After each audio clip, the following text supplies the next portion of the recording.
ಇವತ್ತು ಪ್ರಧಾನಿ ನರೇಂದ್ರ ಮೋದಿ ಅವರು ಬೆಂಗಳೂರಿಗೆ ಬಂದಂತಹ ಸಂದರ್ಭದಲ್ಲಿ ಎರಡು ಪ್ರತ್ಯೇಕ ಪ್ರಕರಣಗಳು ಪೊಲೀಸರ ನಿದ್ದೆಗೆಡಿಸಿತ್ತು. ಒಂದು ಜಿಲೆಟಿನ್ ಕಡ್ಡಿ ಪತ್ತೆ ಆಗಿದ್ದಂಥದ್ದು, ಮತ್ತೊಂದು ಕೋರಮಂಗಲದ ವ್ಯಕ್ತಿ ಪೊಲೀಸರಿಗೆ ಬೆದರಿಕೆ ಕರೆಯನ್ನ ಮಾಡಿದಂಥದ್ದು.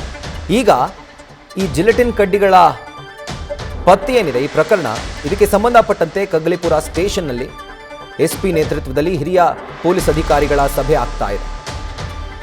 ಈ ಸಭೆಯಲ್ಲಿ ತನಿಖೆ ಬಗ್ಗೆ ತೀವ್ರತರವಾದಂತಹ ಚರ್ಚೆಯಲ್ಲಿ ತೊಡಗಿದ್ದಾರೆ. ಇದರ ಕುರಿತಾಗಿ ಈಗಾಗಲೇ ಮಾಹಿತಿಯನ್ನ ಡಿಐಜಿ ಗಿರೀಶ್ ಅವರು ಸಂಗ್ರಹಿಸಿದ್ದಾರೆ. ಡಿವೈಎಸ್ಪಿ ಶ್ರೀನಿವಾಸ್ ಗೌಡ ಅವರ ನೇತೃತ್ವದಲ್ಲಿ 4 ವಿಶೇಷ ತಂಡಗಳನ್ನು ರಚನೆ ಮಾಡಿ ಒಂದು ಪ್ರಕರಣಕ್ಕೆ ಸಂಬಂಧಪಟ್ಟಂತೆ ಫೀಲ್ಡ್ಗೆ ಇಳಿಸಲಾಗಿದೆ. ಓರ್ವ ವ್ಯಕ್ತಿಯನ್ನಾಗಲೇ ವಶಕ್ಕೆ ಪಡೆದಿದ್ದಾರೆ. ಬಟ್ ಈ ಒಂದು ಪ್ರಕರಣ ಇದೆಯಲ್ಲ, ಇಡೀ ರಾಜ್ಯವನ್ನೇ ದೊಡ್ಡ ಶಾಕ್ಗೆ ತಳೆದಂಥ ಪ್ರಕರಣ. ಯಾಕಂದರೆ ಸಾಮಾನ್ಯವಾಗಿ ಪ್ರಧಾನಿಗಳು ಸಂಚರಿಸುವಂಥ ದಾರಿ ಅಥವಾ ರೋಡ್ ಶೋ ಇರುವಂತಹ ಸಂದರ್ಭದಲ್ಲಿ ಅವರ ಸುತ್ತಮುತ್ತ ಒಂದು ಭದ್ರತಾ ಕೋಟೆಯೇ ನಿರ್ಮಾಣವಾಗಿರುತ್ತೆ, ಭದ್ರಕೋಟೆಯೇ ನಿರ್ಮಾಣವಾಗಿರುತ್ತೆ. ಹಾಗೆಲ್ಲ ಇದ್ರೂ ಈ ಜಿಲೆಟಿನ್ ಕಡ್ಡಿಗಳು ಅದೆಲ್ಲವನ್ನ ಭೇದಿಸಿ ಅಲ್ಲಿಗೆ ಬಂದಿದ್ದು ಹೇಗೆ, ಇದರ ಕುರಿತಾಗಿ ತನಿಖೆಯನ್ನು ನಡೆಸ್ತಾ ಇರುವಂಥದ್ದು.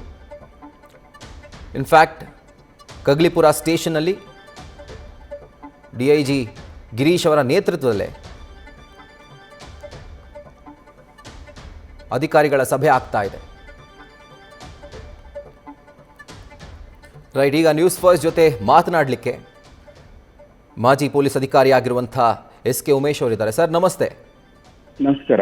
ನಮಸ್ತೆ ಸರ್. ಸೊ ಐ ಥಿಂಕ್ ನಿಮಗೂ ಕೂಡ ಮಾಹಿತಿ ಬಂದಿರುತ್ತೆ, ನೀವು ಕೂಡ ನೋಡಿರ್ತೀರಿ ಈ ಒಂದು ಸುದ್ದಿನ. ಸೊ ನಿಜವಾಗ್ಲೂ ರಾಜ್ಯ ಪೊಲೀಸರ ಕಾರ್ಯವೈಖರಿ ಬಗ್ಗೆನೇ ಪ್ರಶ್ನೆ ಎತ್ತುವಂಥ ಒಂದು ಪ್ರಕರಣ ಇದು. ಯಾಕಂದರೆ ಜಿಲೆಟಿನ್ ಕಡ್ಡಿಗಳು ಅದು ಪ್ರಧಾನಿಗಳು ಸಂಚರಿಸುವಂಥ ಮಾರ್ಗದಲ್ಲಿ ಪತ್ತೆ ಆಗಿರುವಂಥದ್ದು. ಅದು ಯಾವುದೇ ಉದ್ದೇಶ ಆಗಿರ್ಬೋದು, ಬಟ್ ಸ್ಟಿಲ್ ಒಂದು ರೀತಿಯಾದಂಥ ಪೊಲೀಸರ ಕಾರ್ಯವೈಖರಿಯನ್ನು ಪ್ರಶ್ನೆ ಮಾಡೋ ಹಾಗೆ ಆಗುತ್ತೆ ರಾಜ್ಯ ಪೊಲೀಸರದ್ದು. ಸೊ ಈ ಒಂದು ಪ್ರಕರಣಕ್ಕೆ ಸಂಬಂಧಪಟ್ಟಂತೆ ನಿಮ್ಮ ರಿಯಾಕ್ಷನ್ ಸರ್? ಅದು ನೋಡಿ, ಬಹಳ ಸಾಮಾನ್ಯ ಭದ್ರತೆ ಏನಲ್ಲ, ಬಹಳ ಅತ್ಯಂತ ಎತ್ತರವಾದಂಥ ಭದ್ರತೆ ಈ ದೇಶದಲ್ಲಿ ಪ್ರಧಾನಿಯವರಿಗೆ ನೀಡ್ತಕ್ಕಂಥದ್ದು ನಮ್ಮಲ್ಲಿ ಇದೆ. ಏನು ಆ Z+ ಒಳಗಡೆ ಕ್ಯಾಟಗರಿನಲ್ಲಿ ಏನಿರ್ತಾರಲ್ಲ ಅವ್ರು ಹೀಗೆ ಮಾಡಬೇಕು, ಹೀಗೇನೆ ನಾವು ರಸ್ತೆನ ಸುಗಮ ಮಾಡಿಕೊಡ್ಬೇಕು, ಮತ್ತೆ ರಸ್ತೆ ಪಕ್ಕ ಮತ್ತೆ ಏನಾದರೂ ಇದ್ರೆ ಅದನ್ನ ಪತ್ತೆ ಹಚ್ಚಿ ಅದನ್ನು ಸರಿಯಾದ ಸಮಯಕ್ಕೆ ಅದನ್ನ ಡಿಫ್ಯೂಸ್ ಮಾಡ್ತಕ್ಕಂಥದ್ದು. ಮತ್ತೆ ಈ ತರದ್ದೆಲ್ಲ ಬಹಳ ರೂಲ್ ಬುಕ್ ಅಲ್ಲಿದೆ. ಒಂದು ಯಾವುದನ್ನು ನಾವು ರೂಲ್ ಬುಕ್ ಇಲ್ಲದೆ ಆಚೆ ಮಾಡೋಕೆ ಆಗುದೇ ಇಲ್ಲ. ಆಮೇಲೆ ರಸ್ತೆ ಬಂದಾಗ, ರಸ್ತೆ ನೋಡಿ, ಒಂದು ನೈಸ್ ರಸ್ತೆಯಿಂದ ಸ್ವಲ್ಪ ದೂರನೇ ಅಷ್ಟೇನೆ, 1 ಕಿಲೋಮೀಟರ್ ಇರುವಂತದ್ದು ತಾತ್ಕೂಣಿ ಎಸ್ಟೇಟು ಲೆಫ್ಟ್ ರೈಟ್ ಅಲ್ಲಿ ಹೊಸ ಕೆಲಸ ನಡೀತಾ ಇದಾವೆ. ಅಲ್ಲಿ ಕಾಂಪೌಂಡ್ ಆಗ್ತಾ ಇದಾರೆ ಒಂದ್ ಕಡೆ, ಅಲ್ಲಿ ಮಣ್ಣೆಲ್ಲ ಸಿಕ್ಕಾಬಿಟ್ಟೆ ಉದ್ದಕ್ಕೂ ಆಗ್ತಿದ್ದಾರೆ. ನಾವು ನೋಡ್ತೀವಿ ಡೈಲಿ. ಅಲ್ಲಿ ನೋಡಿದಾಗ ನಾವು ಅನ್ನಿಸ್ತಿತ್ತು, ಏನಪ್ಪ ಹಿಂಗೆಲ್ಲ ಮಣ್ಣೆಲ್ಲ ಅಗಿತಾ ಇದಾರೆ, ಹಿಂಗೆಲ್ಲ ಗೋಡೆ ಎಲ್ಲ ಇದು ಮಾಡ್ತಾ ಇದಾರೆ ಅಂತ. ಬಟ್ ಒಂದು ಕಡೆ ಮಾತ್ರ ಕಾಂಪೌಂಡ್ ಇತ್ತು, ಒಂದು ಕಡೆ ಕಾಂಪೌಂಡ್ ಇರಲಿಲ್ಲ ಪೂರ್ಣವಾಗಿ. ಬಟ್ ಅದು ತುಂಬಾ ಅಗಲವಾದಂತ ರಸ್ತೆ. ಅದು ಯಾವ್ದು ತಾತ್ಕಾಲಿಕ ಎಸ್ಟೇಟ್ ಹತ್ರ ಏನಿದೆಯಲ್ಲ, ಅದು ಒಂದೊಂದೇನೆ 100 ಫೀಟ್ ಮೇಲಿದೆ ಒಂದ್ ಸೈಡೇನೆ. ಅದ್ರಲ್ಲಿ 2 ಟ್ರ್ಯಾಕ್ಗಳು ಬರ್ತವೆ, 4 ಟ್ರ್ಯಾಕ್ ಬರ್ತದೆ ಪೂರ್ತಿ. ಅದು ಸಿಕ್ಕಿರ್ತಕ್ಕಂಥವು ಆಲ್ಮೋಸ್ಟ್ ಅದರಿಂದ ಒಳಗಡೆ 20 ರಿಂದ 25 ಅಡಿ ಆಚೆ ಒಳಗಡೆ. ಅಲ್ಲೇನಾಗಿದೆ, ಬಹಳ ಗಿಡಗಳು ಬೆಳೆದ್ಬಿಟ್ಟಿದೆ ಸಿಕ್ಕಾಬಟ್ಟೆ. ಇವು ಅದೆಲ್ಲ ಸರ್ಕಾರದ ಜಾಗ, ಅದು ಬೆಳ್ಕೊಂಡಿದೆ. ಅದ್ರ ಅಲ್ಲಿ ಪೂರ್ತಿ ಒಳಗಡೆ 20 ಅಡಿ 30 ಅಡಿ ನುಗ್ಗಕ್ಕೆ ಆಗಲ್ಲ. ಯಾಕೆಂದ್ರೆ ನಾವು ಅಲ್ಲಿ ಬಂದಾಗ ಯಾರಾದ್ರೂ ಅಕಸ್ಮಾತ್ ಕಾಯ್ತಾ ಇರುವಂತ ಸಮಯದಲ್ಲಿ ನೋಡ್ತೀವಿ ನಾವು. ಇಷ್ಟೆಲ್ಲ ಏನೇ ಇದ್ರೂ ಸಹ, ಯಾವ ಮಟ್ಟಕ್ಕೆ ಅದಿದ್ರೂ, ಬಟ್ ಪೊಲೀಸ್ನವರುಗಳು ಸಕಾಲದಲ್ಲಿ ನನ್ನ ಲೆಕ್ಕದಲ್ಲಿ ಭದ್ರತಾ ಲೋಪ ಆಗೋಕ್ ಮೊದಲೇನೆ ಇವರು ಅದನ್ನ ಪತ್ತೆ ಮಾಡಿ ತೆಗೆದಿದಾರಲ್ಲ, ಅದು ದಟ್ ಈಸ್ ಮೋಸ್ಟ್ ಇಂಪಾರ್ಟೆಂಟ್. ಅದ್ರ ಬಗ್ಗೆ ಮಾತಾಡ್ಬೇಕು ನಾವು. ಆಸ್ ಎ ಪೊಲೀಸ್ ಮನ್ ಆಗಿದ್ದು ನಾನು ಬಂದ್ಬಿಟ್ಟಿದೆ, ಅದು ಆಗೋಯ್ತು, ಯಾರೋ ಇವತ್ತು ಸಾಯಂಕಾಲ ಸಿಕ್ತು ಅನ್ನೋಂಗಿಲ್ಲ. ಮೊದಲೇ ಪೂರ್ವಸಿದ್ಧತೆ ಮಾಡ್ತಾ ಇರುವಂತ ಸಮಯದಲ್ಲೇ ಇದನ್ನ ಪತ್ತೆ ಮಾಡಿರುವಂತದ್ದು ನಿಜವಾಗ್ಲೂ. ಮತ್ತೆ ಆ ಜಾಗ ಆಂಟಿಸೆಪ್ಟಿಕ್ ಚೆಕ್ನವರು, ಆಮೇಲೆ ಅಲ್ಲಿರ್ತಕ್ಕಂಥ ಸಾಮಾನ್ಯವಾಗಿ ಯಾರೂನು ಜೆಲಟಿನ್ ಏನೋ ಬಿಡು, ಏನೋ ಬಿದ್ದಿದೆ ಕಡ್ಡಿತರ, ಅದು ಜೆಲಟಿನ್ ಅಂತ ಗೊತ್ತಾದವ್ರಿಗೆ ಮಾತ್ರ ಗೊತ್ತಾಗುತ್ತದು. ಸಾಮಾನ್ಯವಾಗಿ ನೋಡಿದವ್ರಿಗೆ, ಇಲ್ಲ ಬೇರೆಯವ್ರಿಗೆ ಏನ್ ಗೊತ್ತಾಗುತ್ತದು? ಏನೋ ಒಂದು ಪ್ಯಾಕೆಟ್ ಬಿದ್ದಿದೆ, ಏನೋ ಅದೇನ್ಕೊಂಡು ಹೊಟ್ಟೋಗ್ಬಿಡ್ತಾನೆ, ಅದ್ರೊಳಗಡೆ ಏನು ಇರಲ್ಲ. ಅಕಸ್ಮಾತ್ ವೈರ್ ಕನೆಕ್ಷನ್ ಅದು ಇದು ಇತ್ತು ಅಂತ ಹೇಳಿದ್ರೆ ಸಡನ್ ಆಗಿ ಗೊತ್ತಾಗ್ಬಿಡ್ತದೆ. ಬಟ್ ಅದ್ರಲ್ಲಿ ಏನು ಇಲ್ಲ, ಬರೀ ಮೇಣ ಕಾಣಿಸ್ತದೆ ಅಷ್ಟೇ. ಇದು ಮೇಣನೂ ಕಾಣಿಸ್ತಲ್ಲ, ಒಂದು ಯೆಲ್ಲೋಯಿಶ್ ಆಗಿ ಲೈಟ್ ಆಗಿ ಅದು ಒಳಗೆ ಗಮ್ಮಿ ಇರುತ್ತೆ, ಲ್ಯಾಟಾಕ್ಸ್ ಇರುತ್ತೆ, ಅದನ್ನ ಫಿಲ್ ಮಾಡಿರ್ತಾರೆ, ಪೇಪರ್ ಅಲ್ಲಿ ಸುತ್ತಿರ್ತಾರೆ ಅಷ್ಟೇನೆ. ಆ ಜಲಟಿನ್ ಯಾರು ನೋಡಿರ್ತಾರೋ ಅವರು ಮಾತ್ರ ಕಂಡಿಡಿಯಕ್ ಸಾಧ್ಯ. ಇಲ್ಲ ಕೂಡ ಇಲ್ಲ ಅನ್ನೋದ್ರು ಅಕ್ಕಪಕ್ಕದಲ್ಲಿ ನಿಂತ್ಕೊಂಡ್ರು ಸಹ ಜಲಟಿನ್ ಗೊತ್ತಾಗುದಿಲ್ಲ. ನಾವು ಹಿಂದೆ ಹೋದ್ರೆ ಬಹಳ ದಿವಸ ಹಿಂದೆ ಹೋಗೋಣ ನಾವು.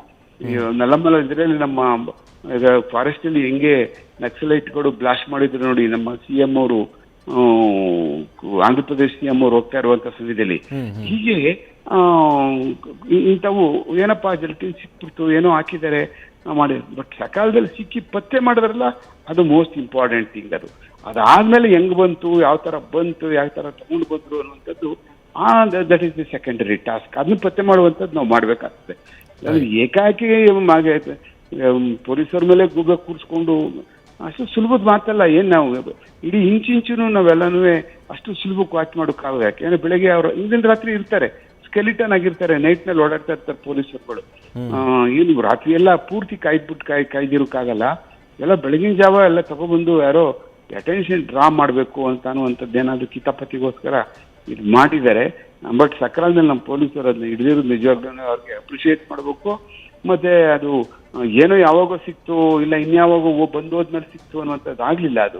ಅದು ಮೊದಲೇ ಸಿಕ್ಕಿ ಪತ್ತೆ ಮಾಡಿರುವಂಥದ್ದು ನಿಜವಾಗ್ಲೂ ಇಟ್ ಇಸ್ ಗ್ರೇಟ್ ಜಾಬ್. ಆ ಕಾರಣಕ್ಕೆ ಅದನ್ನ ತನಿಖೆ ಕಾಲದಲ್ಲಿ ಈಗ ಹೆಂಗ್ ಬಂತು ಅದನ್ನ ಪತ್ತೆ ಮಾಡುವಂಥದ್ದು ಈಗ ನಮ್ಮ ಪೊಲೀಸರು ಮಾಡೋದು. ಜೊತೆಗೆಡುವಂಥದ್ದು ಏನಿಲ್ಲ, ಫೇಲ್ ಆಗ್ಬಿಟ್ಟು ಪೊಲೀಸರುಗಳೆಲ್ಲ ನಾವೆಲ್ಲ ಅಂತ ಅನ್ನುವಂಥದ್ದು ಖಂಡಿತವಾಗ್ಲೂ ಇಲ್ಲ. ಆ ಕಾರಣಕ್ಕೋಸ್ಕರನೇ ನಮ್ಮ ಪೊಲೀಸರು ಬಹಳ ಸರಿಯಾದಂತ ಕ್ರಮಬದ್ಧವಾದಂತ ಕೆಲಸ ಮಾಡಿದ್ದಾರೆ ಅಂತ ನಾನೊಬ್ಬ ಪೊಲೀಸ್ ಮನಾಗಿ ಹೇಳ್ತೀನಿ. ರೈಟ್. ಆ ಒಂದು ಸ್ಟ್ರೆಚ್ ನೀವು ಅದ್ರ ಬಗ್ಗೆ ಮಾತಾಡ್ತಿದ್ರಲ್ಲ ಸರ್, ನೀವು ಆ ಒಂದು ಸ್ಟ್ರೆಚ್ ಇದೆಯಲ್ಲ, ತುಂಬಾ ಲಾಂಗ್ ಸ್ಟ್ರೆಚ್, ಜೊತೆಗೆ ಜನರ ಒಂದು ಸಂಚಾರ ಕಮ್ಮಿ ಇರುವಂತಹ ಒಂದು ಸ್ಟ್ರೆಚ್ ಅದು. ಸೊ ಅಫ್ಕೋರ್ಸ್ ಸೆಕ್ಯೂರಿಟಿ ಕೊಡುವಂಥದ್ದು ಅಥವಾ ಕಂಪ್ಲೀಟ್ ಆಗಿ ಅದನ್ನ ಸ್ಯಾನಿಟೈಸ್ ಮಾಡುವಂಥದ್ದು ಒಂದು ರೀತಿ ಚಾಲೆಂಜ್ ಅಲ್ಲಿ.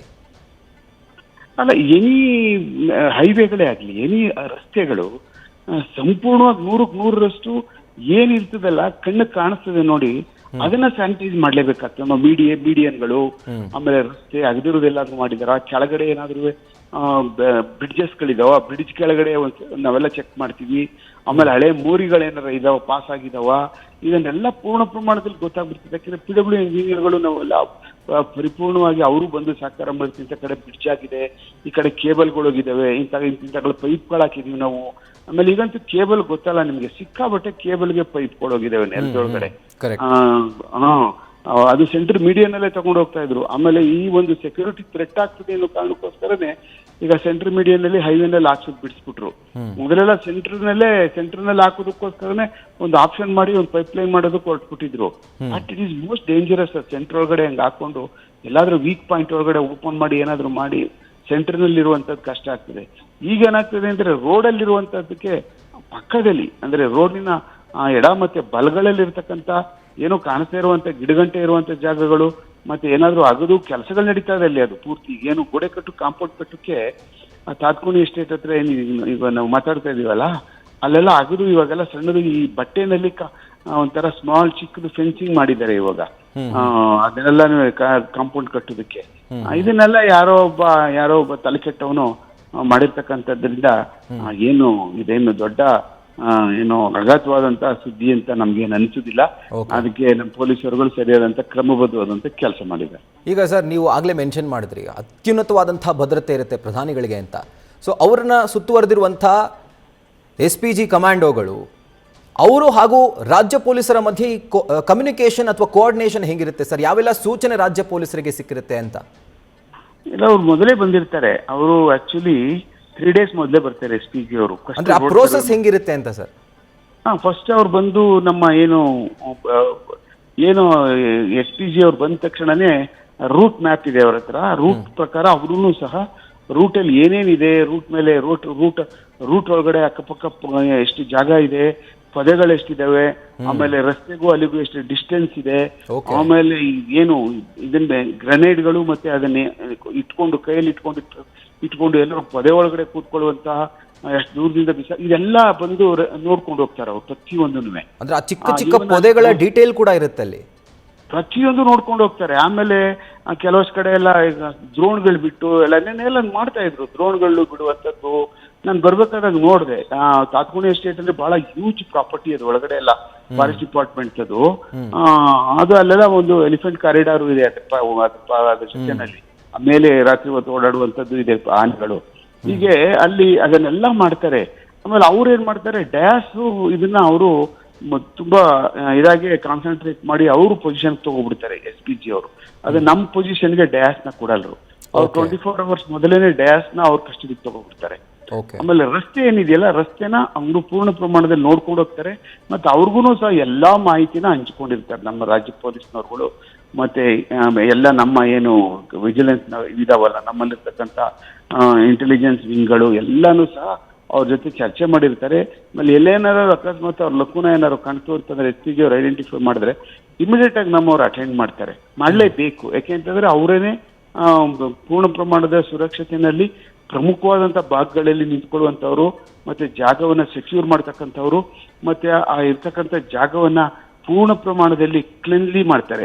ಅಂದ್ರೆ ಡಾಗ್ ಸ್ಕ್ವಾಡ್ ಇಂದಾನೆ ಮತ್ತೆ ಆಂಟಿಸಿಪೇಟರಿ ಚೆಕ್ಗಳು, ಮತ್ತೆ ಅವ್ರ ಹತ್ರ ಬಹಳ ಅತ್ಯುನ್ನತ ಬಹಳ ದೊಡ್ಡ ಇದು ಇದಾವೆ. ಏನು ಈ ತರದವೆಲ್ಲಾನು ಪತ್ತೆ ಮಾಡೋದಕ್ಕೆ ಆಗ್ಲಿ, ಮತ್ತೆ ಎಕ್ಸ್ಪ್ಲೋಸಿವ್ಸ್ ಗಳೇ ಆಗ್ಲಿ, ಮತ್ತೆ ಇನ್ ಯಾವುದೇ ತರವಾದಂತದ್ದು ಏನಾದ್ರೂ ಅಕ್ಕಪಕ್ಕ ಸ್ವಲ್ಪ ದೂರದಲ್ಲಿ ಇದ್ರೂ ಸಹ ಅವ್ರಗಳಿಗೆ ಸಿಗ್ನಲ್ ಬರ್ತಕ್ಕಂಥದ್ದು ಗೊತ್ತಾಗ್ತಕ್ಕಂಥದ್ದು ಯಾಕಂದ್ರೆ ಆಗ್ಬಿಡುತ್ತೆ. ಯಾಕೆಂದ್ರೆ ಅವ್ರ ಗಾಡಿ ಮುಂದೆ ಹೋಗ್ತಾ ಇರ್ತದೆ ನೋಡಿ. ಅದು ಸಾಮಾನ್ಯವಾಗಿ ಅದು ಬಹಳ ತುಂಬಾ ಪ್ರೊಟೆಕ್ಟಿವ್ ವೇನಲ್ಲಿ ಆ ಗಾಡಿ ಮೂವ್ ಆಗ್ತಾ ಇರ್ತದೆ. ಆ ತರದ್ ಏನಾದ್ರು ಆದಾಗ ತಕ್ಷಣನೇ ಅವ್ರಿಗೆ ಈ ತರದೆಲ್ಲ ಗೊತ್ತಾಗುವಂತದ್ದು ಆಗ್ತದೆ. ಆ ಕಾರಣಕ್ಕೋಸ್ಕರನೇ SPG ಅವರು ಅವ್ರ ಕೆಲಸ ಅವರು ಮತ್ತೆ ಬಹಳ ಕರ್ಕೊಂಡು ಹೋಗ್ಬೇಕಾದಾಗ ಕರ್ಕೊಂಡ್ಬರ್ಬೇಕಾದಂತ ಸಮಯದಲ್ಲಿ ಬಹಳ ತುಂಬಾ ಜಾಗೃತವಾಗಿ ಅವರು ಕಾನ್ವಾಯ್ನ ನಡೆಸ್ಕೊಂಡು ಹೋಗ್ತಾ ಇರ್ತಾರೆ. ಆಮೇಲೆ ಪ್ರತಿ ಇದ್ರದ್ದು ಸಹ ಅವ್ರಿಗೆ ಮಾಹಿತಿ ಇರ್ತದೆ. ಆ ಕಾರಣಕ್ಕೆ ಅಷ್ಟು ಸುಲಭಕ್ಕೆ ಯಾವನೋ ಒಬ್ಬ ನುಗ್ಗುಬಿಟ್ಟು ಏನೋ ನಾನು ಮಾಡ್ಬಿಡ್ತೀನಿ ಅಂತ ಏನಾದ್ರು ಪ್ರೈಮ್ ಮಿನಿಸ್ಟರ್ ಭದ್ರತೆಗೆ ನನ್ನ ಲೆಕ್ಕದಲ್ಲಿ ಅದು ಅಷ್ಟು ಸುಲಭದ ಮಾತಲ್ಲ. ಆ ಮಟ್ಟಕ್ಕೆ ಅವನು ಯಾರನ್ನೂ ಸಹ ಟಚ್ ಮಾಡೋಕ್ಕಾಗೋದಿಲ್ಲ. Right sir. Thank you so much sir, news first ಜೊತೆ ಮಾತಾಡಿದ್ದಕ್ಕೆ. ನ್ಯೂಸ್ ಫಸ್ಟ್ ನಿರ್ಭೀತಿಯಿಂದ ನಿಮ್ಮ ಪರವಾಗಿ.